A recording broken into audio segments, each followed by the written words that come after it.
Welcome to the PentaCode review of thehollywoodreporter.com. This website, from the first impression, I can see it's about Hollywood and generally the news about celebrities, and it seems to be like a news site with reviews and videos and live feeds. So it seems pretty clean with the first impression. So I was able to understand what the website is about in 5 seconds, which is important. So it does have a pretty prominent logo on the upper left side where most people look at to see what this site is. And it does have a hamburger menu on the upper left side also, where you can navigate to figure out what other categories of the website you want to see. So as for above the fold, this site is doing pretty good. You can see majority of information without scrolling down further, and it gives you with a pretty good experience, as there's the standard 2 ad sizes here, and with a giant image here that allows you to see what the website, what the top story is about, and it gives you a list of stories to digest. So let's talk about navigation. It has a standard top nav, which will follow you as you scroll down, and it gives you a category for what the website offers. So it's pretty nice that it shows you these categories where people want to click, and you can actually subscribe. It probably means this is a magazine. You can subscribe to the digital and print version of this website. So, and it has a search, which is pretty necessary for any website with a lot of content. So I like the nav bar, and I like how it follows you, and you can use it to get to anywhere at any time. And the search feature, let's check it out how it works. So I click it and it allows me to type in my search. So this is really useful. So let me see what the search result page looks like. So it takes me to a very different looking page with a result where I can sort by relevance or sort by dates. And it has pagination, and these ads look a bit weird on this page. But it might confuse people when you have your search page looking different than your main page. And the next thing we will need to look at is the contact information, and the footer is where we usually want to see what the site is about, how we can contact you. So this site does it pretty well. It has terms of use, privacy policy, about. So you can hear it's doing adding its social media accounts here and their affiliates. So this is pretty standard, and they do a good job to surface these pages where you can read more about what the site is about. And it's at the bottom with the black color. It's pretty standard with modern day design. And the next thing we want to test is if this site has a custom 404 page. So let's go to a random link. So it does have a 404 page, which is very useful to use it to show the user that you have reached a page where you cannot find what you're looking for. And it gives you the search where you can search again to see what you want to look for. So that's very good. And let's look at the social media and shareability of this website. So I did notice on this top nav you have a share buttons here where you can reach the social media accounts. And I also noticed on the very end you can also follow the Twitter, Facebook, and YouTube. Now we want to look at when we go inside an article, how does it allow the user to share it? So it has a pretty standard set of share buttons here, and it doesn't follow you, but it allows you to share it right there, and you can actually share it again at the end of the article after you finish reading. And it does a newsletter sign up at the end, which is pretty clever.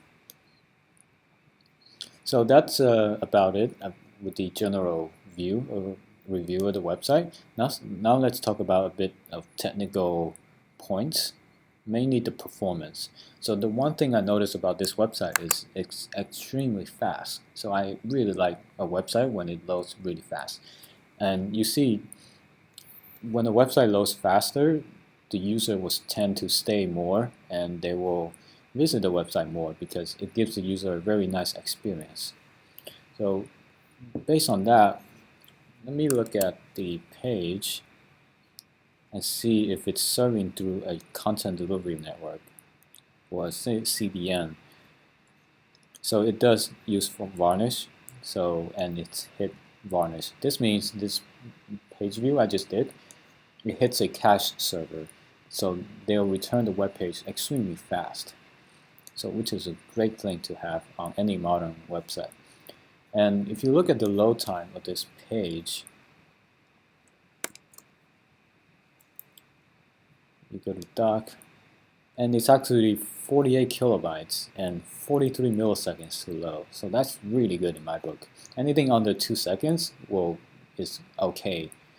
If you can get it under 1 second, in this case 43 milliseconds, that's extremely good. So this website is doing a great job optimizing their content. Now the next thing we need to look at is the ads. Usually a web page can only be as fast as its ads. So what this website is doing is it's loading the ad very last. This way you can see the content without waiting for the ads to load. So in terms of disruptiveness, the ads are placed pretty well and blend in with the content. So it's not like popping up at you or bring you to an interstitial page, which a lot of websites do nowadays. So here's another ad. So this is some websites doing very good in terms of embedding their ads. And if you go inside an article, you see how the ad loads in very last, and you get to see the content first. So this is good. Here's another ad down here. So in terms of ad placements, this website is doing a great job. It's not very disruptive, and I get to see my content without getting interrupted by the ads. So the next thing I would like to see is the console errors. Usually any website have many console errors, and as you can see, there's a jQuery not defined, and then some ad loading errors. So from my experience working with this usually comes from the ad itself. It may not necessarily be the website itself.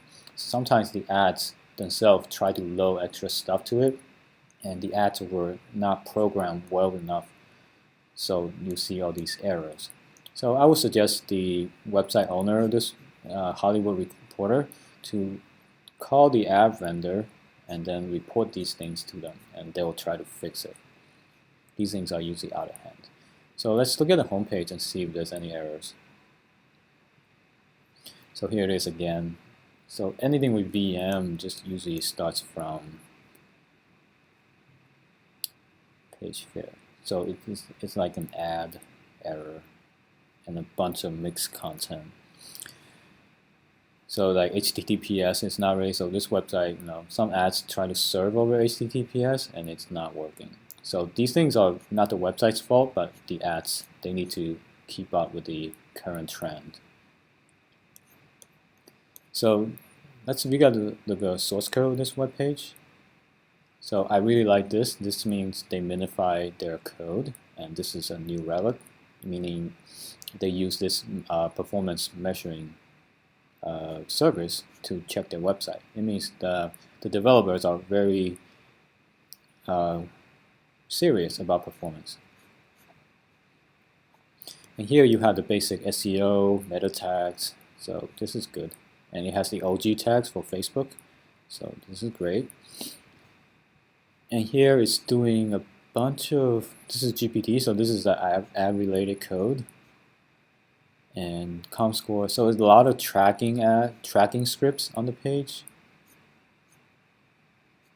And these things usually slow the page down, so we want to usually keep these to a minimum. And it's pretty nice that they break these things up by section so you can see where the code is. And here we have more tracking. And so I don't see anything unusual here. It's pretty standard. And at the bottom, you're going to see more tracking. Taboola, content exchange, ComScore, and Crux. So this is very standard tracking set of tracking tags for any publishing website. So this is nothing to be concerned, but the better thing to do is to tone these down. But I understand for business reasons they want to keep these things in. So overall, that'll be it for this review, and I really like this website. The only thing I would like to get them improved on is to basically this ad on top here is sort of disruptive, but not really. But sometimes I see this ad will be gigantic and then fills the page. So I wouldn't do that. And this thing here, I don't really like it because on the left side you have this black bar coming from the left, and then down here you have this thing coming to the right. This thing's not consistent to me, so I haven't. I don't find myself loving that. And this here space is just awkward. And besides that, it's just like the things I mentioned before. About the search page is different design than this, so it seems this website seems to be powered by Drupal. So it's probably the website developers are in the process of moving these pages over to the new system. So I will give this website an 8 out of 10. Thank you for viewing this video, and if you would like to get your website reviewed by us, you can simply enter your website's URL to the form below this video in the description, and we will review your website for free. Thanks for watching.